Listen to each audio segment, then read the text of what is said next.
Ada orang cakap Meskom ni kos bocah, tak ada masa depan. Betul ke?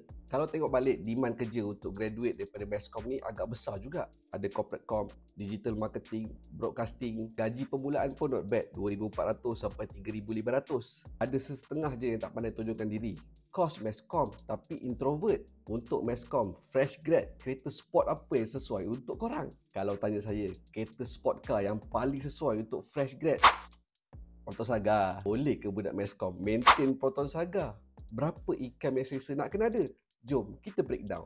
Model baru seharga 1.3 standard yang paling murah. Auto lah, harga bermula RM38,800.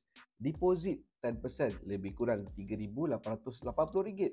Road tax RM70, insurans RM1,256. Total upfront untuk Saga ni adalah RM5,206. Kalau financing kira untuk 9 tahun, sebulan dalam RM402, setahun RM4,824. Kita kira pula dia punya yearly expenses. Insurans RM1,256, road tax RM70, servis RM550, wear and tear boleh preparekan RM300. Total up yearly expenses untuk Saga ni adalah RM2,176. Campurkan yearly installment dengan yearly expenses bersamaan dengan RM7,000 setahun. Bahagikan pula dengan 12 bulan. Di sebulan kena prepare RM582. Untuk fresh grad nak beli kereta sport ni, berapa income yang selesa? Telah nak gunakan 30% sahaja daripada income. Sebulan income kena ada RM1,943. Katalah nak gunakan 20% sahaja daripada income. Sebulan income kena ada RM2,916.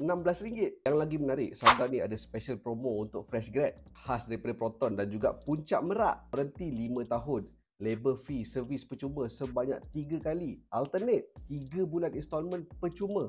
Road tax untuk setahun pun free. Ada lagi extra rebate RM1,000 daripada Proton.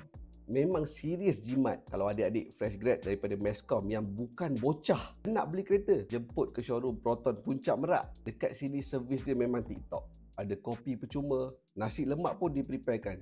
Tak payah pening kalau datang awal pagi, breakfast dah tersedia. Bila pun boleh tahan friendly juga. Kalau adik-adik duduk sekitar radius 5 km, time nak servis kereta boleh arrange pick up daripada rumah. Kalau adik-adik Meskom nak beli kereta, tunggu apa lagi? Nak tahu lebih detail ataupun nak test drive sport car Proton Saga ni, jemput datang ke showroom Puncak Merak.